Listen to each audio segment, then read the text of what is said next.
Te despiertas hoy, hay temas, noticias, publicaciones, declaraciones, crisis, tweets, pleitos, opiniones, coyunturas. Pero, ¿qué tal si lo importante está en otro lado? ¿Qué si hay veces que tanta información nos satura y dejamos de ver lo bello, lo profundo y lo trascendente de las cosas? En Cultura Mínima le entramos sin miedo a lo mínimo necesario que debes de saber sobre libros, filosofía y arte para crear una mejor cultura política. Bienvenido.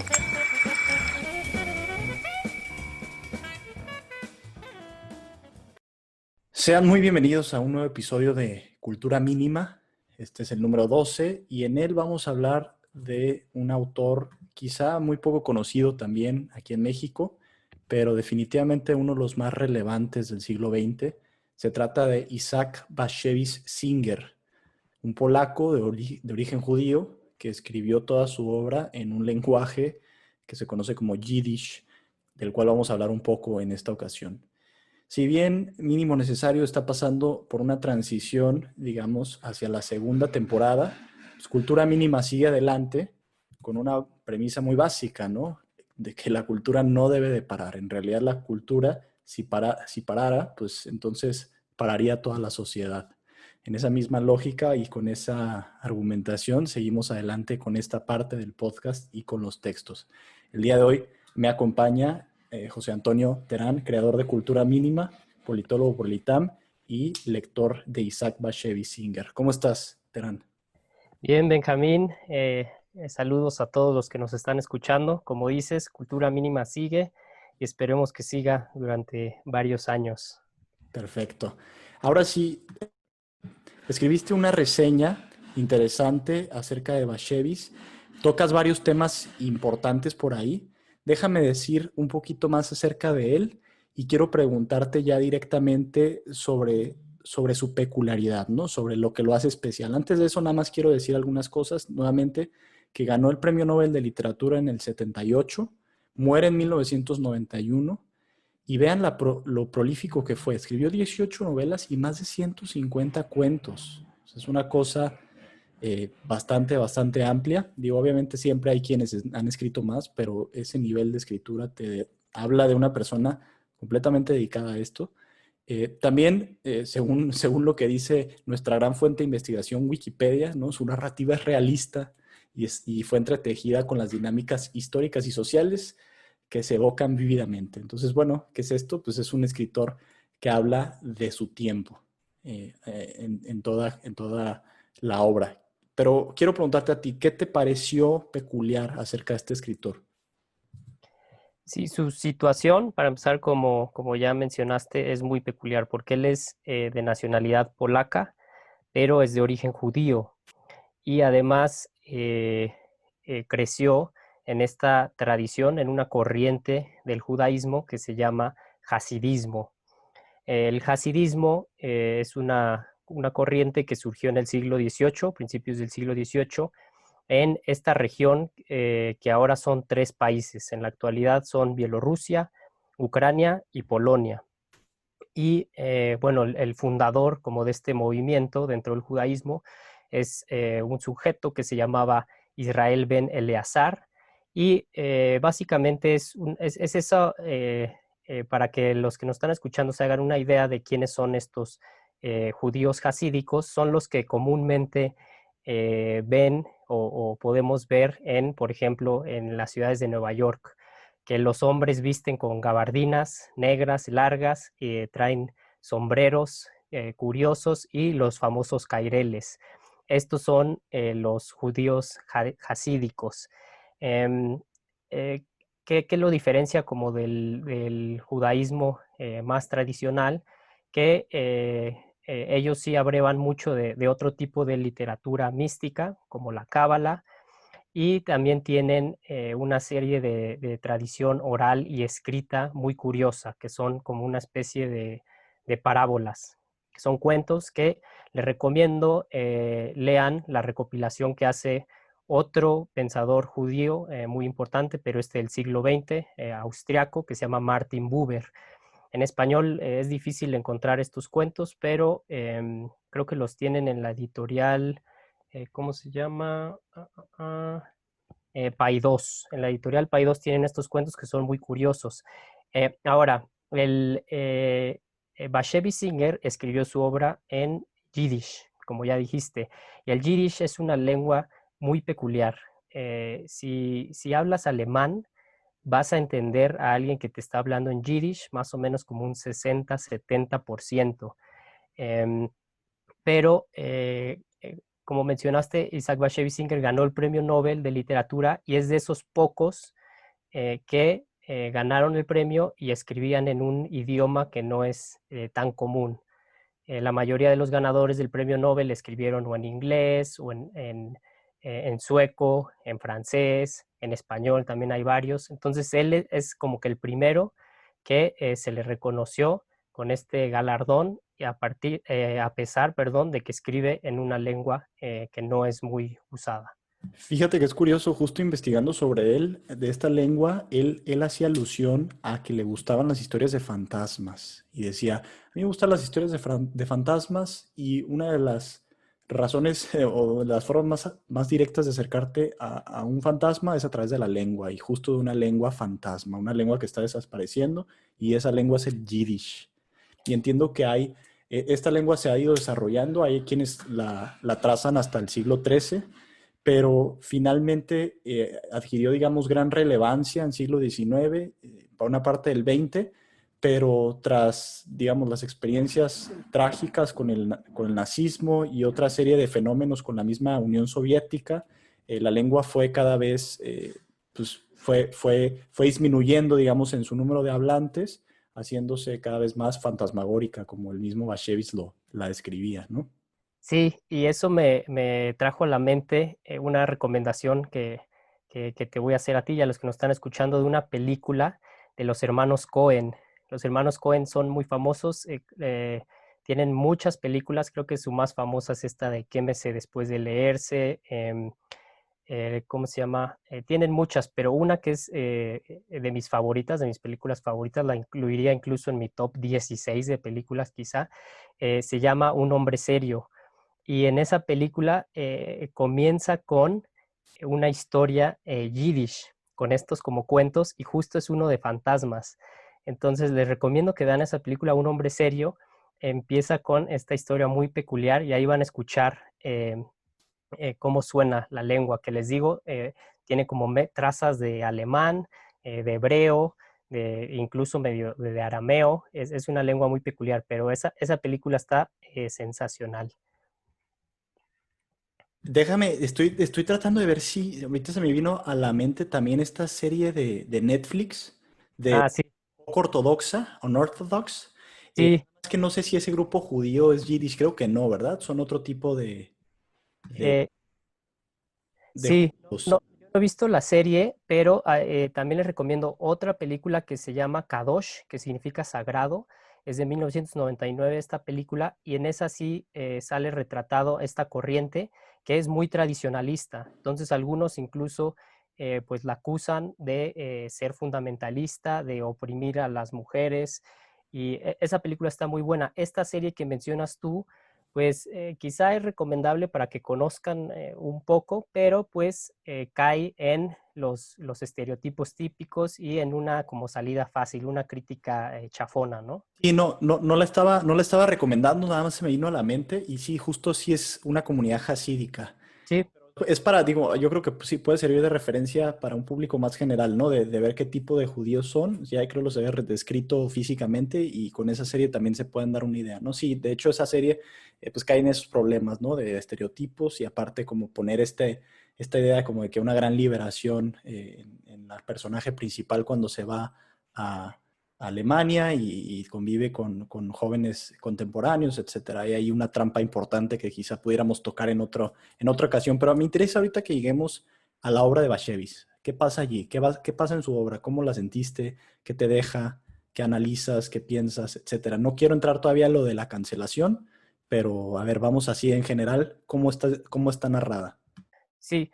No quiero descartar esta serie que comentas, que le repito, yo no la he visto, pero sí ejemplifica, de hecho, un tema que recorre toda la obra de Bashevis, que es como este choque o este encuentro entre su tradición religiosa judía y la modernidad o las sociedades de consumo y todo eso. Entonces, la historia de esa serie, pues sí sirve para entender un poco los problemas de la obra de Bashevis. Y que, de hecho, nada más déjame ahí precisar algo. Justo Bashevis tampoco creo que lo podríamos catalogar como judío per se. Entiendo que tenía una relación pues compleja con la religión y además en términos de los premios Nobel no se le cataloga como uno de los judíos que ha ganado el premio Nobel, ¿no? Ahí hay otro autor importante de judío de literatura, creo que es uno único más, no recuerdo ahorita el nombre, pero aquí ya me acordé, es Joseph Agnon,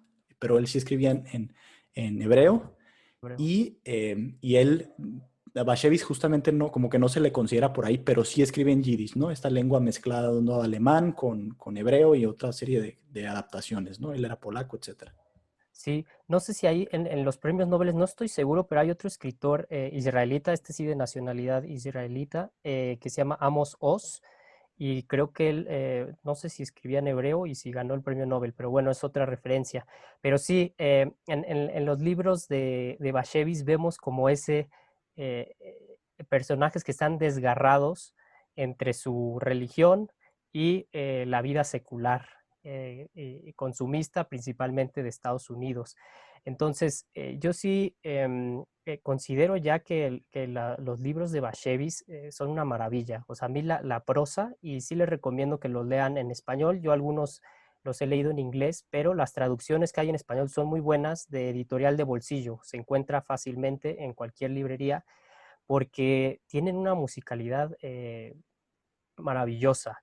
Y el primer libro que leí de Bashevis es una novelita corta que les recomiendo, se llama La destrucción de Khrushchev, y esa empieza con el personaje del diablo, el mismísimo Satanás, empieza narrando la historia. Y yo estaba en la librería, abrí el libro, lo empecé a ojear y nada más de ver esas primeras líneas de cómo habla el diablo, dije, esto es otro nivel. Y esa historia es espantosa. Esa y otra de un libro que se llama Satán en Gorey, son dos novelas en las que aborda una época histórica diferente, que es el siglo XVII, en el que las pequeñas comunidades judías de esta región de Europa que les comento, seguían con, bueno, el pueblo judío sigue con las esperanzas mesiánicas, siguen esperando al Mesías. Pero, ¿qué pasaba en esas épocas? Que aparecía alguien que decía que él era el Mesías y se desata el caos. O sea, vemos cosas terribles. En ese de la destrucción de Khrushchev, literalmente el pueblo de judíos tradicionalistas y creyentes acaba en un caos total, acaba con posesiones demoníacas que según los judíos se les conoce a estos demonios como Jibuk, eh, acaba en orgías, son terribles. Esa historia y la de Satán en Gorey se la recomiendo mucho, pero yo la acabé de leer, de hecho era de noche y sí me arrepentí, o sea, debí de haberme esperado para acabar de leerla en la mañana, porque de verdad que cómo narra las situaciones escalofriantes que suceden en estas comunidades a partir con historias como de fantasmas, de posesiones, de fanatismo religioso, de verdad que te pone la piel chinita, te da escalofríos. Entonces, están esas dos novelas y, como mencionaste, escribió 18. Yo no las he leído todas, pero hay otras que escribí en la reseña que incluso Bashevis parece tener como un personaje prototípico que repite en varias de sus historias, que es un hombre de mediana edad que está involucrado con tres mujeres al mismo tiempo. Entonces, ahí les recomiendo El Mago de Lublin, que es un personaje que...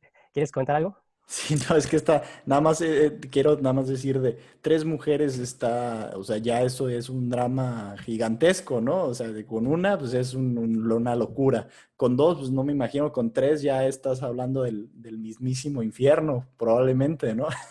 No sé. Sí, sí, eso es sus historias también son muy graciosas, o sea, son muy dramáticas y se los advierto, hay imágenes impresionantes, más allá de las que ya comenté, que tiene posesiones y todo eso. Prácticamente en todas sus novelas hay un suicidio, por ejemplo, inesperado, a veces sí te lo hueles y no te sorprende tanto, pero los personajes llevan vidas muy dramáticas. Entonces imagínate, como comentas, tener tres relaciones con mujeres al mismo tiempo, pues eso es, tiene que ser un mago, como en el caso del mago de Lublin, que es un personaje que tiene a su esposa, luego tiene a una que es como su sirvienta amante, y después se enamora, él va a la ciudad de Lublin a ejercer su profesión de mago y a ganarse el pan de cada día, y se enamora de otra mujer, que de hecho creo que esa mujer no es creyente judía, es cristiana, entonces también ahí hay este drama, pero las historias siempre llega un momento en el que se enreda por todos lados y eso es lo maravilloso y lo entretenido de las historias de Bashevis.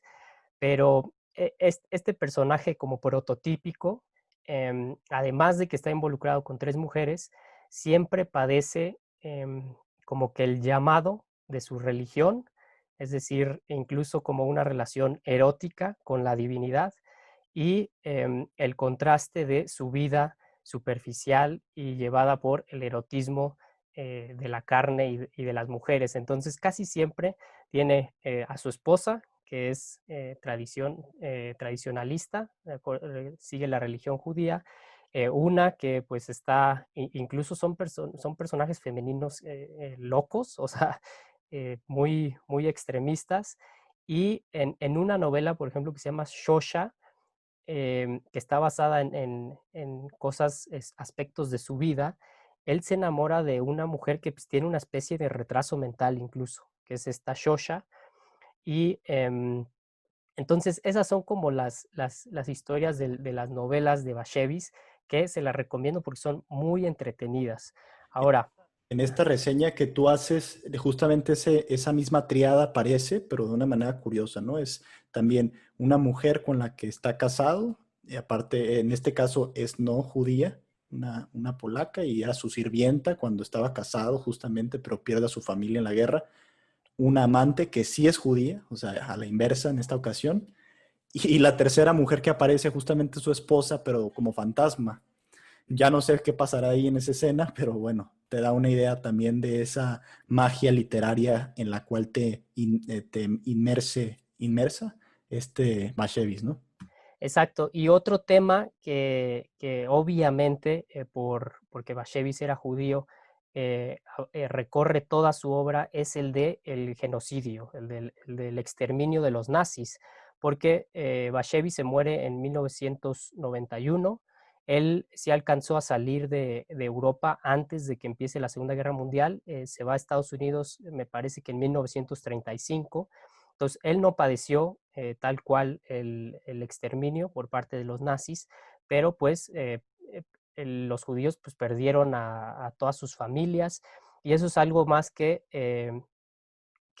padecen los personajes. Por ejemplo, el protagonista de Enemigos, una historia de amor, que es la que reseñé. Él se llama Herman y tenía su familia, estaba casado con una judía y tenía dos hijos en Polonia, y a toda su familia la matan los nazis. Él se oculta en un granero que es la casa de la que era su sirvienta ahí, Jadwiga, en Polonia, y así logra sobrevivir a la persecución de los nazis, pero está encerrado 2 o 3 años en ese granero. Y entonces cuando se va a vivir a Nueva York, sigue incluso con estas paranoias de que pues está esperando cualquier momento en el que salgan los nazis y lo aprisionen. Entonces, eso vemos también en sus historias, como este contraste o personajes que han pasado por algo em, ¿cómo decirlo? Pues que no te puede dejar indiferente, que marca tu vida, o sea, eliminaron a la mayoría de tus familiares, y los personajes que logran escapar, pues se encuentran con el contraste del American Dream, el sueño americano, que es esta vida en la que pues ya la religión no tiene tanta importancia, que en lo material pues tienen cubiertas sus necesidades, y pues ahí es donde se da este contraste entre la vida de este personaje que se casó con la que era su sirvienta, polaca, no judía, y sus relaciones amorosas con otra mujer que se llama Masha, que pues sí le aporta ese lado de pasión a la vida de Herman. Ok, ahora sí quiero entrarle directamente al tema de la cultura de la cancelación, que es con lo que, con lo que empiezas tu reseña y que me salta la atención, ¿no? Justo porque de todos estos temas que contienen las novelas de Bashevis, ese fue con el que conectaste, ¿no? Con la vida actual. ¿Qué estamos hablando de la cultura de cancelación para quienes nos están escuchando? Es esta conducta, digamos, en la que gente es simplemente censurada en redes o atacada explícitamente porque están fuera de lo políticamente correcto, lo que se considera políticamente correcto hoy en día. ¿Qué onda con esa visión de la vida? ¿Qué relación encuentras entre la obra de Bashevis y ese afán como revisionista que vemos en la actualidad?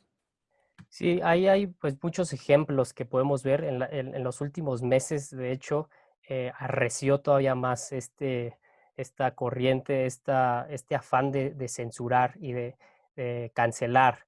Obviamente lo vemos más en Estados Unidos y en países anglosajones.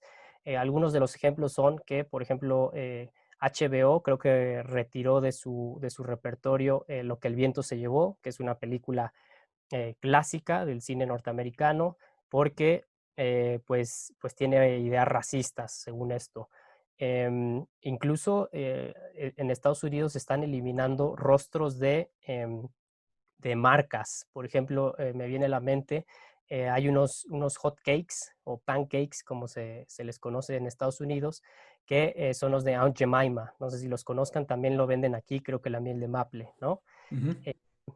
Y pues la imagen es la de una mujer negra que según esto es un estereotipo, entonces lo retiraron. Pues todo el mundo conoce esta cultura de la cancelación, que aquí en México tal vez todavía no se da de manera tan evidente y tan fuerte, pero pues como nosotros copiamos todo lo de esos países, pues pronto comenzará lo empezaremos a ver. Ahora, ¿qué es lo que yo veo respecto a esto? A esta cultura de la cancelación. Dos cosas. Uno, en la vida real, ¿cómo se da? Pues que en redes sociales principalmente se denuncia a alguien, un personaje, por cualquier cosa, por un comentario que hizo desagradable y se busca que se le retire de su puesto de trabajo, que lo corran, cancelarlo, pues. Eso en la vida real. Por otro lado están los artistas, que un ejemplo es este comediante, que no sé si lo conozcan, Louis C.K. Louis C.K. Fue acusado, bueno, se comprobó que pues acosaba de cierta manera a otras comediantes y se le eliminó prácticamente del mundo de la comedia. Eso es cancelar a alguien. Lo que yo veo peligroso es cuando se quiere censurar o cancelar obras de arte, porque pues el arte es ese espacio, como digo ahí en mi reseña, para pues echar a andar todo tipo de ideas, incluso ideas ofensivas, ideas que nos desagradan, ideas problemáticas. Para eso es el arte. Y lo voy a comentar yo, por ejemplo, pues yo tengo mis creencias religiosas, soy católico. Hay una caricatura que me encanta, que se llama South Park. Todo el mundo la conoce, esa caricatura es de contenido, yo creo, del más, ¿cómo decirlo?, ofensivo y, Sí, más directo, no sé, más crudo, digamos, crudo. ajá, que hay. Y es una caricatura. Yo, de hecho, no, pues, no me dejaban verla mis papás cuando era niño y apenas la empecé a ver hace unos años. Ujú. Y en esa caricatura se burlan de absolutamente todo. Y hay algunos episodios que yo ni siquiera he visto en los que pues hay contenido abiertamente ofensivo hacia mis creencias, hacia la Iglesia Católica. Pero a mí nunca se me ocurriría censurarlo, Claro. ¿no? ¿Por qué? Porque el arte, si empiezas a censurar algunas cosas, pues ¿dónde queda el límite? Precisamente ahorita esto de lo políticamente correcto, pues está aplicando sus criterios para censurar a ciertas obras, a ciertos artistas, pero se les va a voltear. Sí, y ahí yo quisiera nada más precisar una cosa, que justamente hay que ver la diferencia entre la censura, ¿no? Que es tal cual la eliminación, la cancelación, y por ejemplo estas cosas que me parecen prudentes como la clasificación. ¿no? Por ejemplo, la clasificación para niños, para adolescentes, para gente adulta, etcétera. ¿Por qué? Porque sí hay contenido que no solamente que resulte ofensivo, sino que puede ser psicológicamente dañino o puede ser incluso violento, ¿no? Para ciertas poblaciones. Yo creo que eso es una cosa, pero otra cosa es esa, ¿no? La de totalmente cancelar. Creo que se ha dado mucho ese discurso también en torno a cuestiones, digamos, de raza últimamente, como lo que mencionaste de Aunt Jemima y otras más, temas de género también, ciertas bromas que ya no se hacen. De hecho, esto que dices que en México no sucede tanto, pues en efecto ya lo empezamos a ver. Creo que hubo ahí una polémica la semana pasada sobre un disco de Molotov, el disco de ¿Dónde jugarán las niñas? Esta banda, creo que es chilanga, ¿no? Pero básicamente pues ellos salieron dentro de un contexto muy particular a sacar este tipo de música que fue hace 15, 20 años y las cosas eran distintas, ¿no? De hecho, pues la música esta que hacían de protesta, entre comillas, pues era contra el PRI y era otro escenario y la portada sale una mujer, creo que con los calzones debajo, ¿no? Con una especie de colegiala y querían como censurar esto, ¿no? Y quitarlo ya de la venta. Pero justamente creo que ese es el gran riesgo, ¿no? Que una cuestión es sacar de contexto la producción de la obra de arte. Dos, por más mala o buena que sea, finalmente sí expresa un sentir de un tiempo, ¿no? Y de un momento y no sabemos tampoco los efectos que puede tener hacia el futuro. Obviamente, pues esto de Molotov es un ejemplo importante también porque es cierta producción que a lo mejor no es apta para niños, pero eso no significa que tengas que borrarla del mapa totalmente. Y de hecho, es un tema dificilón también porque por otro lado vemos otros extremos. Por ejemplo, en canciones como de reggaetón, ¿no? Que son totalmente obscenas, explícitas, etcétera, y las pasan en la radio como si nada. Eh, Híjole, pues al mismo tiempo como que no tenemos muy claro como sociedad qué hacer con ellas, ¿no? Y muchas veces como que se ignoran solamente porque tienen buen ritmo, pero por otro lado otras cosas se quieren cancelar. Yo creo que una manera como clara de ir resolviendo esto es eso que dices, es no censurar y lo que yo propongo que es, bueno, clasifícalo según el contenido de violencia que tenga y trata de que no salga a las masas si es contenido muy violento, por ejemplo. Eso sería algo que yo propondría. No sé cómo ves esto. Sí, y ¿cuál es la relación que hice yo? Porque Bashevis no se ha buscado cancelarlo. O sea, bueno, Bashevis se murió en 1991 y su obra no ha sido objeto de censura ni nada.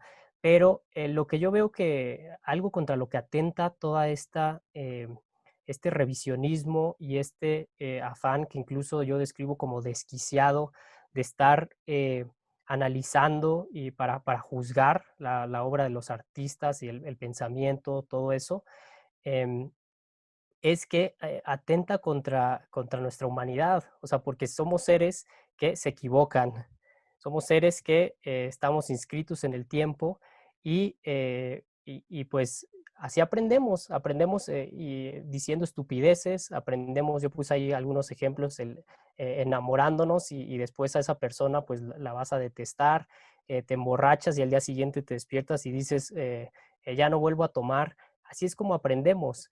Y esta cultura de la cancelación sí busca como erradicar todo esto, eliminar a alguien. Si te descubren un tuit de 2008 en el que decías algo racista, te buscan eliminar así de sencillo. Entonces, eso es lo peligroso que yo veo. En la obra de Bashevis, lo que nos demuestra con estos personajes tan cambiantes y que se dejan llevar por sus pasiones, es precisamente esta realidad de la naturaleza humana que es caprichosa, es veleidosa, a la vez somos víctimas de las circunstancias y también somos capaces de generar mal, es decir, sí cometer atrocidades. Y por eso algo también que veo con esta cultura de cancelación es que se está perdiendo los matices, porque pues hay que reconocer los matices, eso es algo básico como seres pensantes. Entonces, hay de errores a errores. No es lo mismo ponerle el cuerno a tu pareja, emborracharte, chocar, todo este tipo de cosas, incluso quizá hacer trampas, copiar en un examen, no es lo mismo eso que exterminar a 6 millones de personas en los campos de concentración.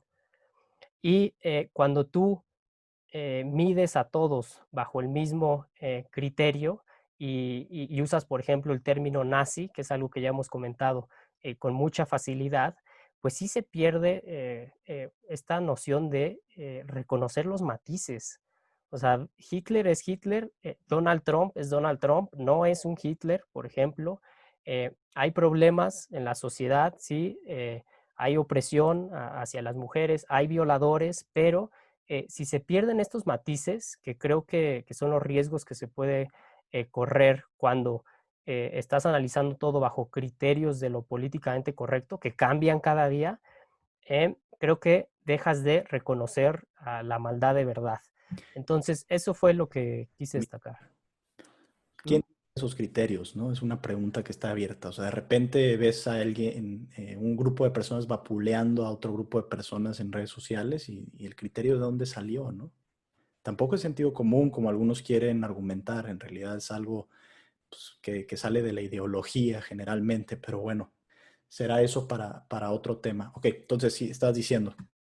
Sí, no, pues eso, principalmente que los personajes de Bashevis son tan extremistas que incluso uno al principio le puede parecer choqueante algunos de los actos en los que incurren estos personajes, pero después te reconoces en ellos. Es decir, hay un ejemplo en otra novela que es de las más largas de Bashevis que se llama Sombras sobre el Hudson, sobre el río este en Nueva York, que es más o menos la misma historia de un hombre que está casado de mediana edad y tiene un amorío con otra mujer casada. Y de repente ahí están en la sala platicando como si nada de religión, de filosofía, y unos segundos después está en la cocina y le declara su amor a esta mujer, o de repente ya decide, después de muchos incidentes trágicos incluso, decide regresar a su religión y regresar con su esposa, y de repente le habla a la otra amante, la que al parecer ya estaba en otros lados, y él, pum, como si nada, lo abandona todo y decide irse con la amante. ¿Qué es lo que vemos? Pues esta naturaleza cambiante, apasionada del ser humano, que es totalmente normal ser así. O sea, mientras tú seas capaz de distinguir estos matices de lo que está mal y lo que está bien, estas cosas son normales y eso es lo que me parece a mí muy peligroso de la cultura de la cancelación, que ya no distingue nada. Me viene a la mente también en Estados Unidos, ahorita que se puso de moda, y también en países europeos, derribar monumentos y estatuas en Estados Unidos de algunos personajes históricos que participaron con los países del sur, es decir, los países esclavistas, la Confederación. em, Están arrasando con todo. Y en California vi que tiraron estatuas incluso de un santo canonizado por la Iglesia Católica, que es Fray Junípero Serra, por esta idea de ya no distinguir, él era español y vino aquí a América y empezó un genocidio de los nativos, etcétera, ¿no? Eso es lo peligroso. Qué bueno que sacas ese tema, porque justamente es lo que quería ejemplificar de cómo incluso estas visiones de cancelación niegan la historia. Tienen una tendencia moralizadora o moralina que niega la historia. Un ejemplo justamente es el de los indígenas. He escuchado quienes comparan la conquista de la Nueva España o de México con justamente otra vez el exterminio nazi, ¿no? Y eso te habla de una profunda ignorancia histórica, ¿no? En gran medida porque esa conquista no fue ni mucho menos similar a a lo de los nazis, ¿no? Para empezar, con el tema del nazismo sí hubo una pretensión de exterminar directa, mientras que acá, aparte de que eh, el mayor agente, digamos, de muertes, o el que más mató personas, digamos, fue un agente microbio, ¿no? Un bacteriano. Está demostrado, ¿no? Este tema de la peste. Además, la conquista misma fue realizada a través no solamente de los españoles, sino otros grupos, en su mayoría otros indígenas, ¿no? Que conquistan esta cuestión y aparte no exterminan. ¿Por qué? Porque querían extraer de la tierra el oro, etcétera, y necesitaban trabajadores. En fin, el punto es que es peligroso también, yo creo, quiero señalar, por el parte de la negación histórica que conlleva. Y esto de quitar estatuas, por más que la historia sea dolorosa, creo que conviene pues justamente analizarla más que sentir esta emoción de erradicar, como si haciendo eso, como si tapándote los ojos fueran a cambiar los fenómenos del pasado, ¿no? Yo creo que es esa parte como inmadura la que también estás señalando en tu reseña. Y esto que dices de la veleidosidad, de los cambios abruptos, etcétera, es algo que vemos totalmente, pero quisiera yo como llevarte así como empujarte hacia una reflexión, a ver si no sé si tengas algo que decir al respecto, es sobre digamos, la tensión que existe en el ser humano entre estos impulsos muy naturales, digamos, y el, la búsqueda de un ideal, la búsqueda de una vida moral más elevada, digamos, en la que justamente no eres presa de estos impulsos, no cambias de una mujer a otra en cualquier momento, te apegas a una relación aunque cueste trabajo, aunque quieras mentarle a la madre a alguien en el tráfico, te limitas para no generar mayor violencia social. ¿Cómo ves la interacción de estas dos fuerzas en toda esta discusión que hemos estado teniendo? Sí, pues eso se ve también de manera muy clara en los personajes y en la vida de Isaac Bashevis, porque por su religiosidad, pues venía de una tradición muy rígida, quizá, en la que todo está, todos los aspectos de la vida están regulados, ¿sí? Principalmente, obviamente, el de la sexualidad. Entonces, estos personajes justo están así desgarrados por esas, em, por un lado, por este como orden religioso o metafísico, y por otro, el de sus impulsos carnales. Y por eso yo tampoco ni siquiera justifico el actuar de los personajes de Bashevis. O sea, para mí, sí, yo entiendo la naturaleza humana es así, veleidosa, em, contingente, se deja llevar por las emociones, por las pasiones, pero para mí sí hay algo más, algo trascendente, que eso es lo que vemos en las novelas de Bashevis. El mago de Lublin, por ejemplo, pues después de que suceden cosas terribles por esta vida que es, de hecho, es hasta en términos prácticos, pues no se puede llevar una vida así, o sea, teniendo una relación con 3 mujeres, por ejemplo. Después de todo eso, siempre regresan los personajes de Bashevis a la religiosidad. Entonces, unos acaban incluso, los judíos no tienen órdenes religiosas o monjes como los cristianos, pero pues sí tienen esta idea de ascetas, que acaban así como incluso viviendo como ermitaños y dedicados a una vida de penitencia. Entonces, eso quiero destacar también que em, pues yo obviamente no estoy justificando el actuar de estos personajes, pero el tema este de la censura y de la cultura de la cancelación, pues surgió porque sí yo veo la necesidad de que ahondemos en el arte y en la cultura precisamente para alcanzar esa trascendencia. Es decir, no somos nada más seres que se dejan llevar por sus pasiones, como lo vemos en este protagonista que se llama Herman, que se deja llevar por su amante, con la que sí siente algo de pasión y se siente algo vivo, no como con su esposa polaca Jadwiga, pero finalmente acaban mal. Estos personajes, si se dejan llevar por sus impulsos, acaban mal. Creo que esa es una moraleja que tampoco la plasma ahí Bashevis así como de manera, como que regañando al lector, pero a través de la vida de sus personajes, eso es lo que nos demuestra, que el estilo de vida norteamericano y toda esta opulencia que tenemos y el hedonismo, pues tampoco lleva a ningún lado.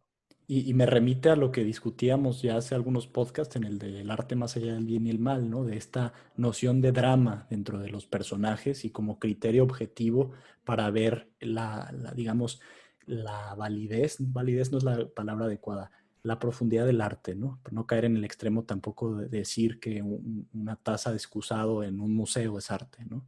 Justamente ese drama está presente entonces en Bashevis, por lo que veo. Uh, Sí, estas historias son realmente apasionantes, o sea, a mí me fascinan.